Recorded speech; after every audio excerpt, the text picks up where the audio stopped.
before we get started. All right. Okay. So my name is Christina Pastor. I am the Professional Development Officer for the Georgia Planning Association. I will caveat that I feel like a little bit new in the role. It's maybe been a year, so I guess maybe not that new. So I fully anticipate that there are going to be questions that come up that I will not be able to answer, at least on the call. So what I will do is I've got my notepad and we'll do my best to take notes of any questions that come up that I'm not able to answer and make sure to follow up with the group. So.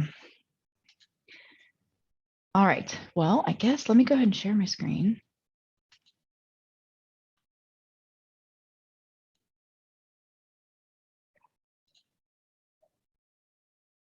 All right, is everybody able to see my screen? Yes. Okay, excellent. And if you have questions throughout, please don't hesitate. Just go ahead and interrupt me. And if you'd like to come and join me on video when you're asking questions and talking and stuff, please feel free to do that. I would love to have others join me. So okay, so let's go ahead and get started. So what I want to spend some time talking through today, we'll talk a little bit about the new One Path to AICP process. It's brand new this year. So to some degree, I guess everybody's a little bit of guinea pigs, but the exam itself hasn't changed drastically, but the path, a lot of the path has changed. So, and it's actually a better path now. We'll talk a little bit about the eligibility pre-check that you want to go through to make sure of your experience and education levels. We'll talk a little bit about certification support, preparing for the exam, and then after you pass the exam, where to go next. And then, of course, like I said, any questions or comments, we don't have to wait till the end. Feel free to just ask as we're going through. Okay, so first let's talk a little bit about the One Path. So it used to be that, and a lot of different certifications and licensing has been changing over time, and AICP is doing that as well. It used to be that you had to get your experience before you were eligible to sit for the exam. So there was last year, 2 years ago, APA put in place an AICP candidate pilot program. And it was for students who had graduated from the PAB accredited schools, the Planning Accreditation Board. So there are certain schools that have that accreditation. So only students that had gone through those schools were able to sit for this exam early and then wait to do the experience later. And the pilot was so successful that APA decided to make it available to anyone. So now it doesn't matter what education background you have or experience level, you can sit for the AICP exam at any point. And it's basically now a 3-step process to certification. So the first step is the exam, but registering, I guess, for the exam is the first step. So the registration fee is $255. If you're needing to transfer, it's a $100 fee. But that first, there's 2 cycles per year, one in spring and one in fall. So the spring cycle opens April 4th. So that was, I guess, 2 days ago. And it closes April 29th. So it's roughly the month of April. You have to decide if you're going to sit for the exam this spring. And then similarly, there's a fall cycle in October. The deadline, if you've registered and you want to transfer, the deadline to do that is May 26th. So that's step 1. Step 2 is obviously to take the exam. And so once the registration window closes at the end of April, the testing window opens May 2nd. And that goes basically more or less through the month of May through May 27th. Similarly with the fall window, the exam windows in November. And then the third step is after you take the exam and you pass, then you are able to do your education and professional experience. So they've reversed the order in the way that they used to do this. So previously there were essays. So the essays are now gone. But what you would do is write all of your application and the essays and all of that, and you would pay your money for that. Then you would sit for the exam and you'd have to pay money for the exam. Well, what APA found was some people might get through the first step and they would pay then to take the exam. If they didn't pass the exam, they would have to go back and start over again and pay the money to be able to do the essays and things like that. And so there was a little bit of extra payment having to happen just because people weren't passing the exam. So by reordering this and also removing the essays, but still needing to do the experience, it gives people an opportunity to take the test, find out if they pass, and then pay the additional registration dues after that, so that they're not having to pay multiple times if they don't pass the exam. Now, if you don't pass the exam, you still have to pay again to take the exam, but you're not paying for the other pieces that go along with it. So once you pass the exam, then you pay again for the registration for the education and professional experience.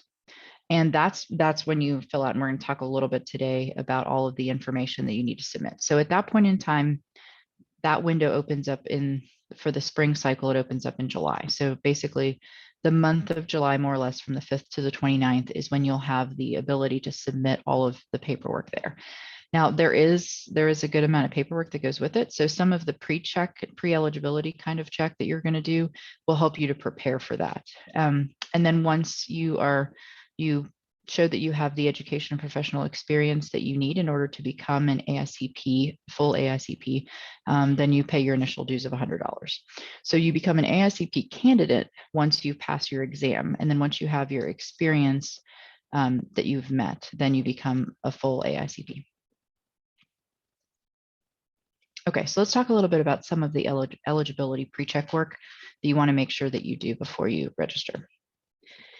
There are 5 basic worksheets or documents that are probably good to download and make sure that you have handy. So we'll talk about each of these in a little bit. So the first is the AICP certification guide, and this is available on APA's website. If you haven't downloaded it, definitely download it.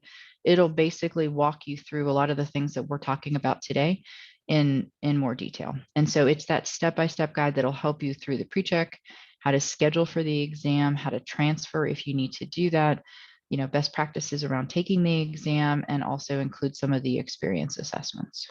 So definitely something you want to download. So before we get into some of the next pieces, I want to talk a little bit about how much experience you as an individual need.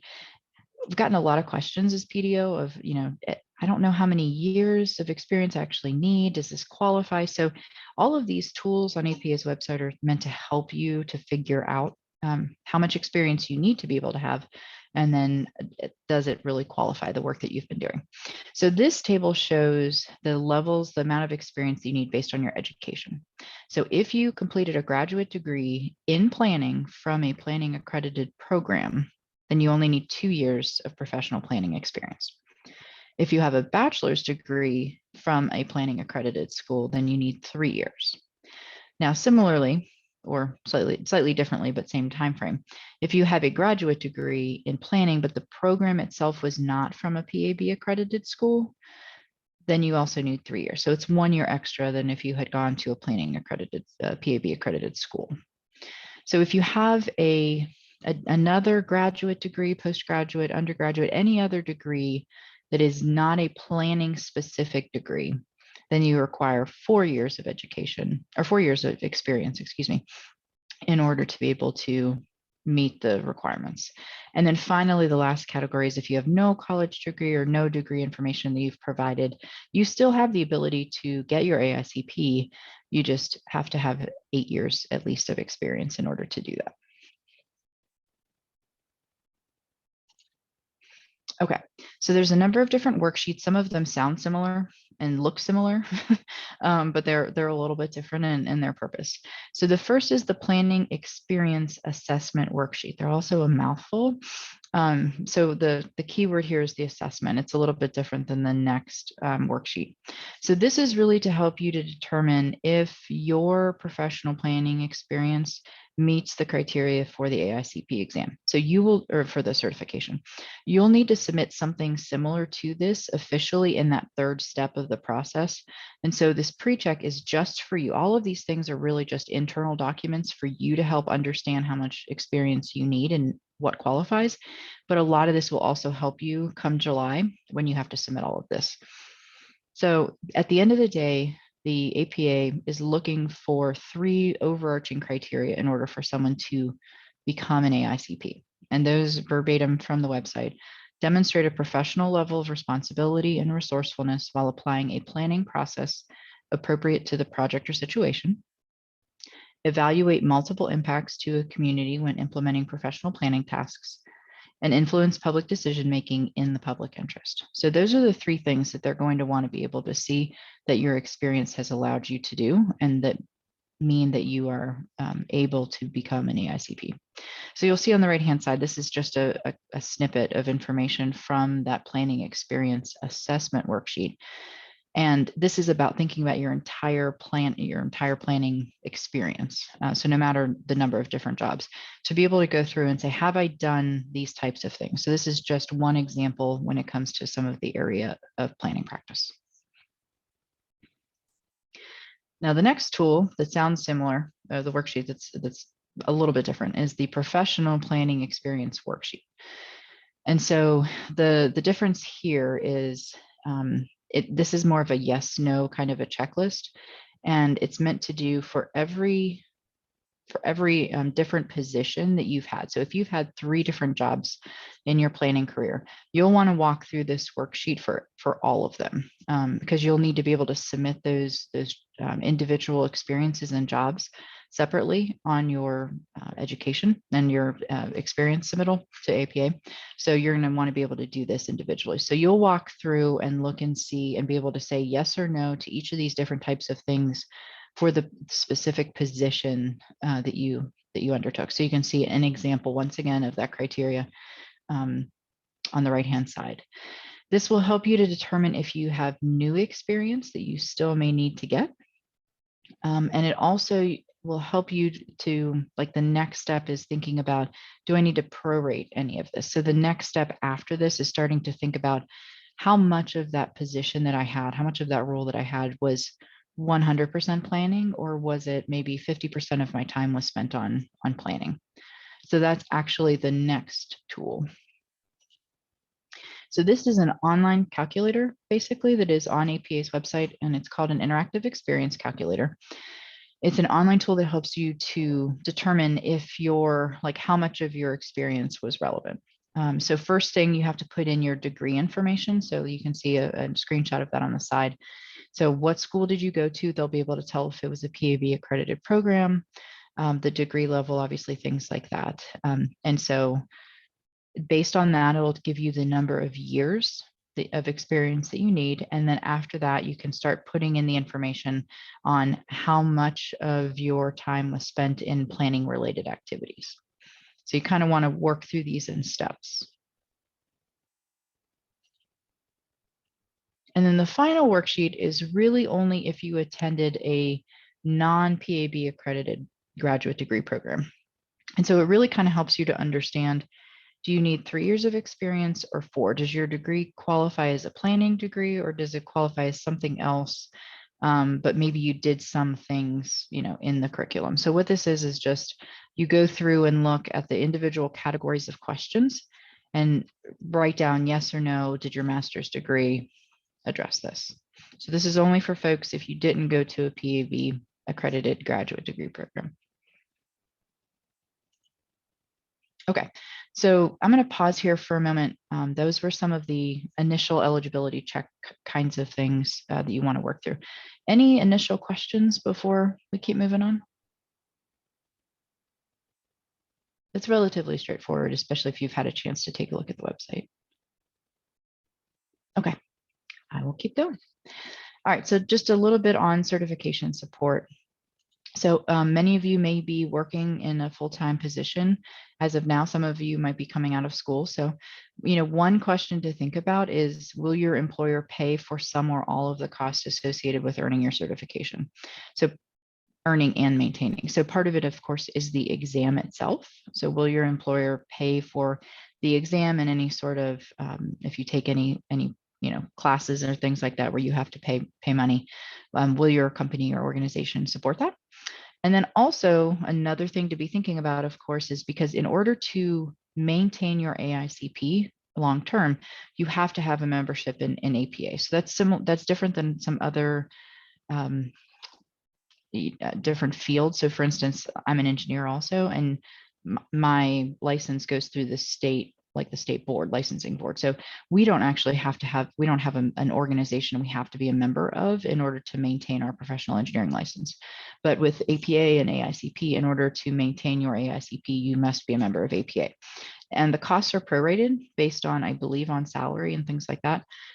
So it does vary depending on what your income level is, but there still is a cost associated with that. So if you haven't explored that with your employer, it would be good to also talk about, after you take the exam and pass it and become an AICP, will they help to support you by maintaining your certification over the years? Now, something else I want to talk a little bit about is the Certification Diversity Scholarship. So you can see this is directly from APA's website, specific information on what APA as an organization includes when we consider diversity, but including categories of race, ethnicity, class, gender, age, sexuality, ability, educational attainment, spiritual beliefs, creed, culture, tribal affiliation, nationality, immigration status, political beliefs, and veteran status. So all of those things, when we talk about diversity, especially within the context of APA and AICP, that is what we include. So the chapters across the country are allocated funds to be able to award scholarships, and each chapter gets a different number of scholarships per year. So GPA receives one scholarship per calendar year. So spring and fall combined, we have one scholarship. But the idea is that we want to make sure that we're providing opportunities for people who maybe might not have the financial ability to be able to support this kind of an undertaking, because the exam and the certification can be expensive. And so we want to encourage more diversity. We want more people that we represent in our communities to be a part of the planning space with us. And so we have this one opportunity for this year. And so right now for the spring window, the request is to submit a letter to me as the PDO discussing how you identify with one or more of these diverse populations listed above, and you know what that means to you, and especially as it relates to planning. To submit that letter by Friday, April 15th, so next Friday. And we may or may not award one for this spring semester, knowing that we also have another round in the fall. But the PDO, it is the person that makes the final decision, the only decision, and it remains strictly confidential because we know we're talking about sensitive topics here. So only the PDO is involved in this. So if you have any questions about that specifically, feel free to reach out to me. But it's and all that information is also on our website. So a couple different options to think about to make sure that you're getting support for financial support for the exam. Okay, so let's talk a little bit about preparing for the exam. And you probably have looked at some of this now. If this is your first time taking the exam, the fact that it has changed and the balance of content has changed probably doesn't mean much to you. But if you're taking it again from a previous time, the balance of topics have changed a little bit. And so the overall exam remains the same. It's 170 multiple choice questions. 20 of those are unidentified research questions. So APA or AICP, they want to make sure to put some of these questions and test them out for future exams, but you don't actually know if they are part of the exam or not. So they're not going to have flashing lights next to it to say this is a research question, but it's a way that APA can kind of test and see, like, are these good questions? Do they make sense? Are people understanding them? And then they may show up on future exams. So as I mentioned, the content has been reorganized. One example of that is areas of practice. So when you think about the broad range of different planning practices, everything from transportation to land use to economic development to environmental, all of those different areas used to be 30% of the exam. It's actually now 12% of the exam. So other pieces and parts have balanced out a little bit, but you can see the breakdown there. The fundamental planning knowledge is going to include things like history and theory, your base knowledge of planning, law cases, different things like that. Communication and interaction is a lot of things about working not only within the planning space, but working with people in the community, working with elected leaders, all of those different engagement tools and things like that. There's a lot around plan and policy development as well as plan implementation. There's administration and management, and we often combine that with leadership. And then, as I mentioned, the areas of practice has shrunk some. And then, of course, one of the most important pieces is the AICP Code of Ethics.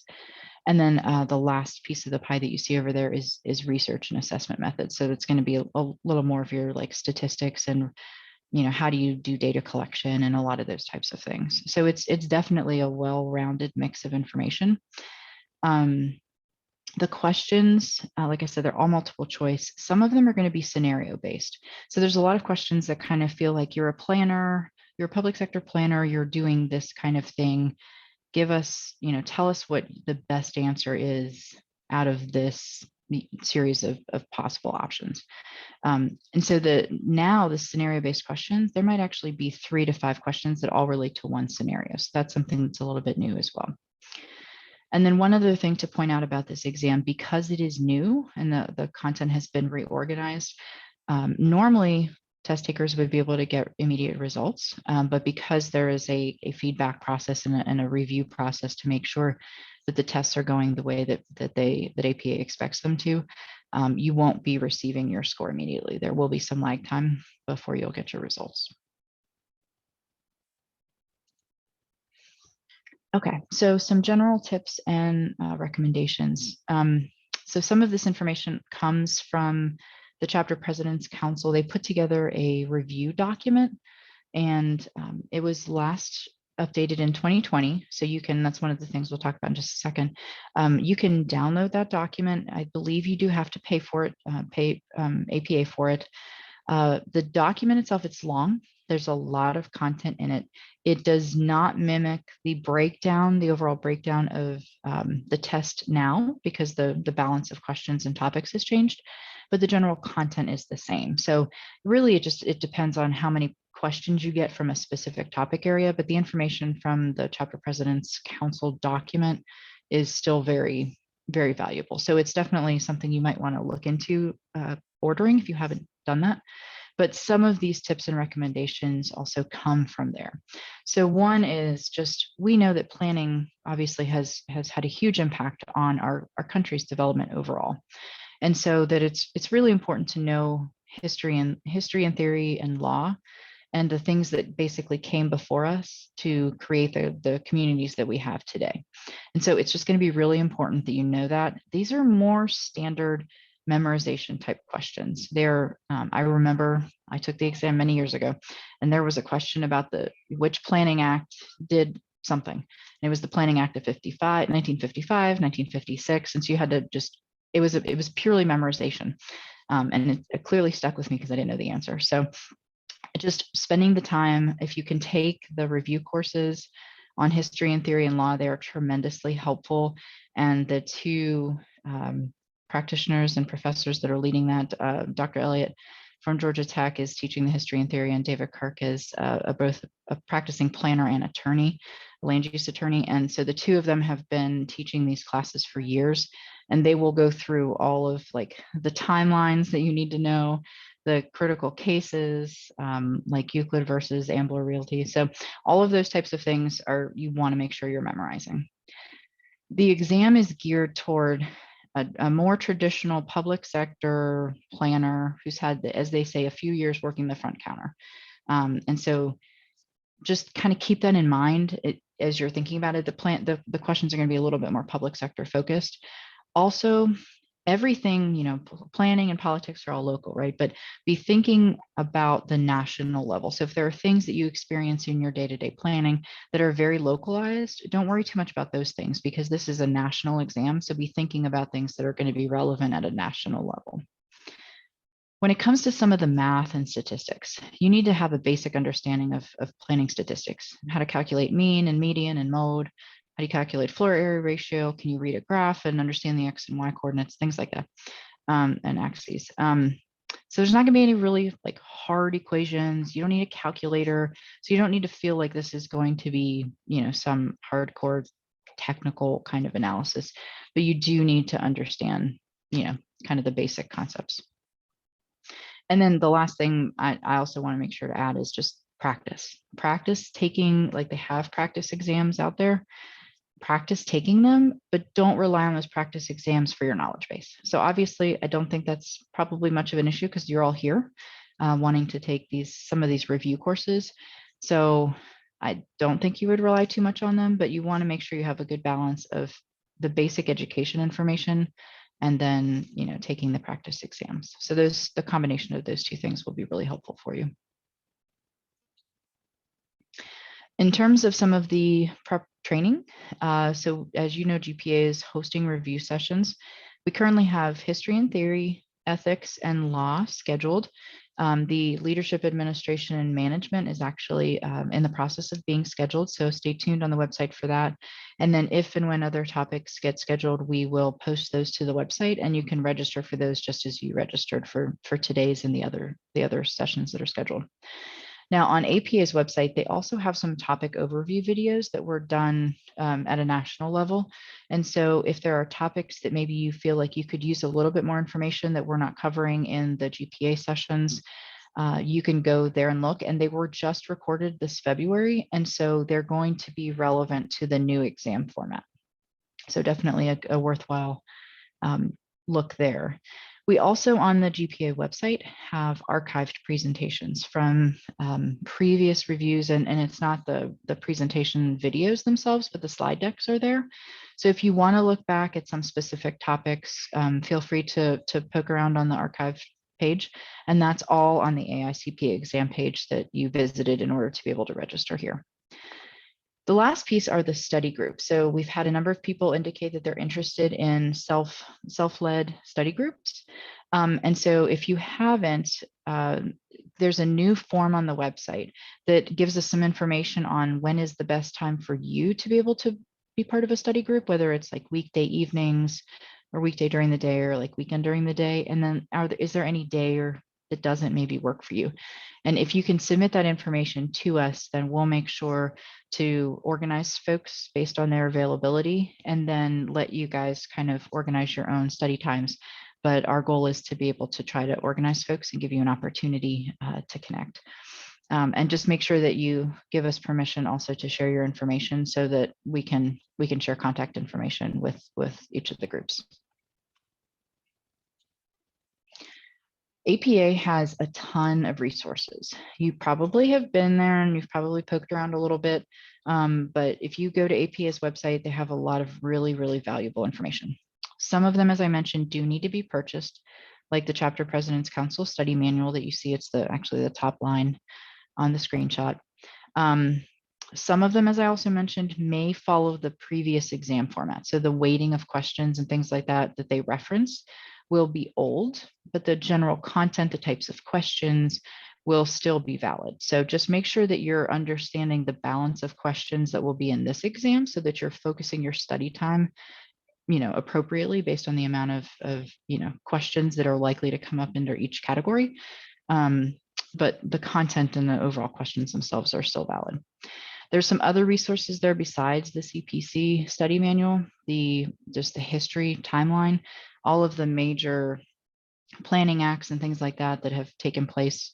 Also, there's a lot of the law cases that you see below. So just pure memorization, like I said, but just make sure you really understand all of that information. You're going to want to become familiar with the ethics and professional conduct, our code of ethics. So make sure if you have a chance to be able to attend that session. Gary Cornell is leading that. He's the former PDO. I call him the PDO extraordinaire because he was fabulous in the role. And he knows the code of ethics like back of his hand. So he is a fantastic teacher. And so in addition to listening to him talk through that session, make sure that you're very well versed in the code of ethics.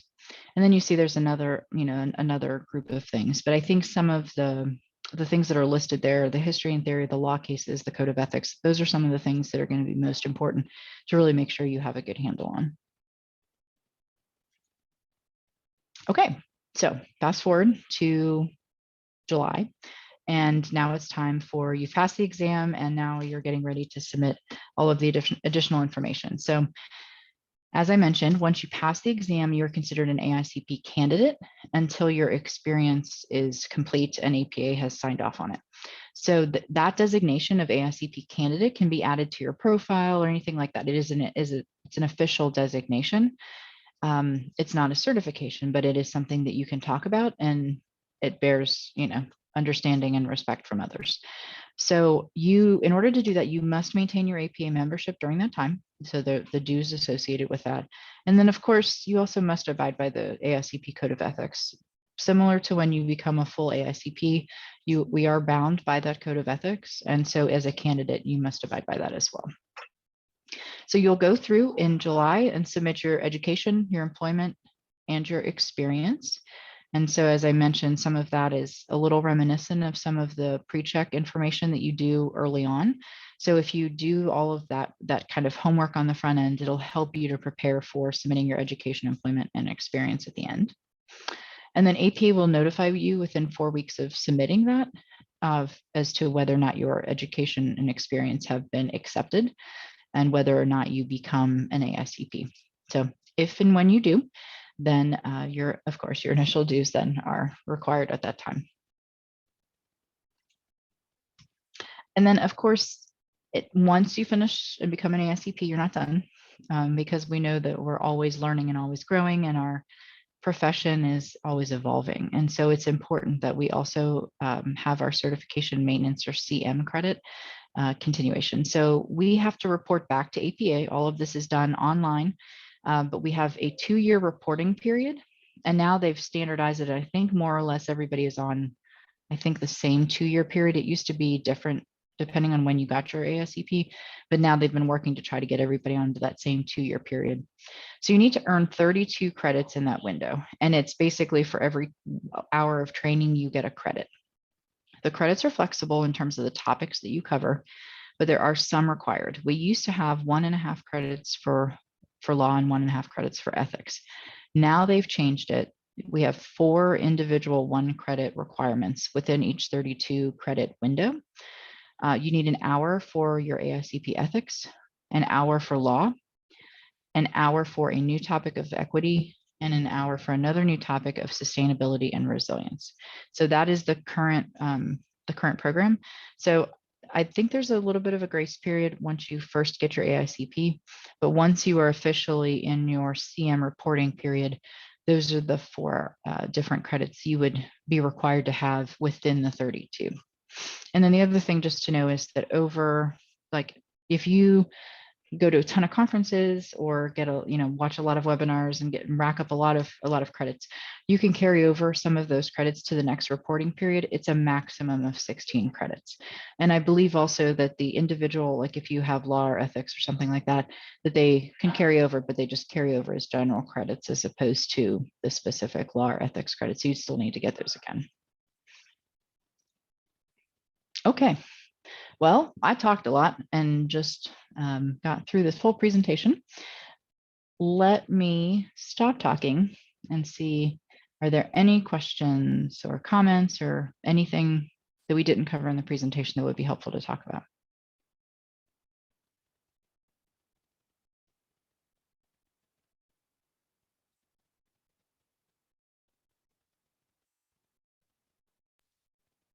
Hi, yeah, I have a quick question. Did you mention by chance when we would receive the results of the exam? So I know it's not immediately after for this testing cycle, but did you mention a time frame for when we would receive those exam results? I was I might have actually missed that. No, so they said 4 weeks for notifying you if you've met the experience requirements. I don't know that they specifically said, but I will say, so the exam window is May 2nd to 27th, and the experience submittal window opens July 5th. So that really only leaves roughly the month of June. So I don't know exactly. It may be on the website. I can take a look and see, but I would say probably no more than, if you take it at the beginning of May, it's not going to be any more than 2 months because you need to know whether or not you're eligible to submit.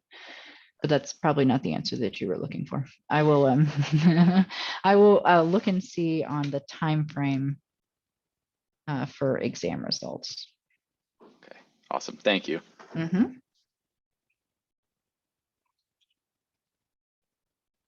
Other questions?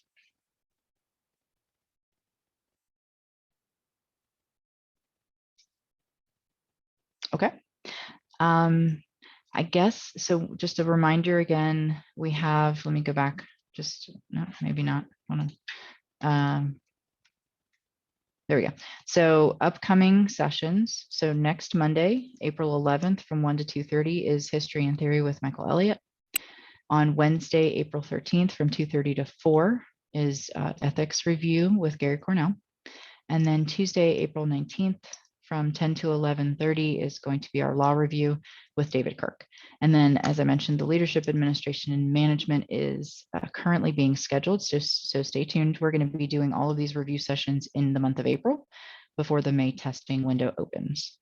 And then just another reminder again, if you want to sign up for a study group, I know some people did say that they had an interest in a study group, please go back to the website and fill out the form, and we will be working hopefully by early next week, just to make sure you have enough time for your groups to actually participate in a study group. We'll be setting those up. So make sure that you sign up as soon as possible to let us know if you're interested in doing the study group, when your availability is, and we'll make sure to get those groups organized. Okay, well, if there are no other questions, I will stop sharing, and then I guess I will just wish everyone maybe good luck is bad, but anyway, just I'm sure everybody will do a great job.